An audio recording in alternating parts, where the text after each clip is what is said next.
दोस्तों, क्या आपको पता है कि आज इतना एजुकेशन होने के बाद, इतनी अवेयरनेस होने के बाद भी हिंदुस्तान के अंदर प्री एंड पोस्ट के क्लेम को क्लेम करने वाले तकरीबन सिर्फ 32% लोग ही हैं। अगर 100 इनपेशेंट क्लेम सेटल हुए हैं तो उसमें से केवल 32 लोग ही प्री एंड पोस्ट का क्लेम करते हैं। इसके पीछे का बड़ा रीजन ये होता है कि लोगों को अवेयरनेस नहीं है कि उनकी पॉलिसी में क्या कवर है, कितने दिन के लिए कवर है, एडमिट होने से पहले का कितना खर्चा मिलेगा या डिस्चार्ज होने के बाद का कितना खर्चा मिलेगा। इसका एक और बड़ा रीजन जो देखा गया है, लोगों के पास है टाइम की कमी। लोग छोटे मोटे, कई बार क्या होता ना कि 2-3 हज़ार पहले लगे, छुट्टी होने के बाद 1,000-2,000 लगे, तो लोगों को ना फर्क नहीं पड़ता, इसलिए भी क्लेम नहीं करते। या उनको लगता है कि प्री एंड पोस्ट का क्लेम डालना ना एक बड़ा हेफ्टी प्रोसेस है। तो ये कुछ रीजन हैं जिसकी वजह से लोग प्री एंड पोस्ट का क्लेम नहीं डालते हैं। तो और इवन जो डालते भी हैं उसके अंदर भी जो रिजेक्शन रेट आता है, तकरीबन उन 32 क्लेम में से 8 क्लेम रिजेक्ट होते हैं क्योंकि उनके अंदर डॉक्यूमेंट पूरे नहीं होते हैं। अब डॉक्यूमेंट क्या चाहिए होते हैं या इसको आसान कैसे किया जा सकता है, इन सब के लिए ना एक सिंपल सा तरीका है। और कई बार एक कहावत है कि चीज़ें आसान होती हैं लेकिन बस समझने की बात होती है। तो जब भी आपका कभी भी कोई भी ट्रीटमेंट चलने वाला हो तो आप एक एनवलप ले लें।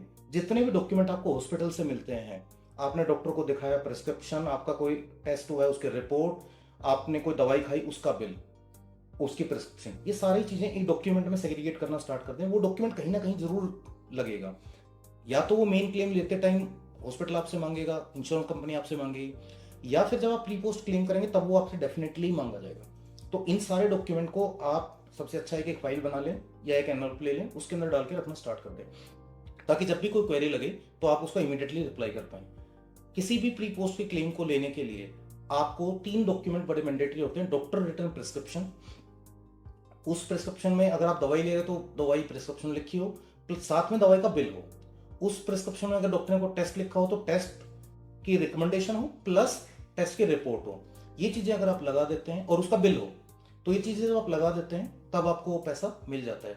आज के टाइम में तकरीबन 50% पॉलिसीज के अंदर एक स्टैंडर्ड डेफिनेशन चलती है कि 60 दिन और 180 दिन कि एडमिट होने से 2 महीने पहले का और 6 महीने बाद तक का आपका जितना भी खर्चा लगा है, जितना खर्चा मतलब उस पर्टिकुलर बीमारी जिसके लिए आपने क्लेम लिया है उसके रेलिवेंस में, आपने टेस्ट कराए, आपने दवाइयां खाई, आपने डॉक्टर कंसल्टेशन पे करी, वो सब आपको मिलेगा।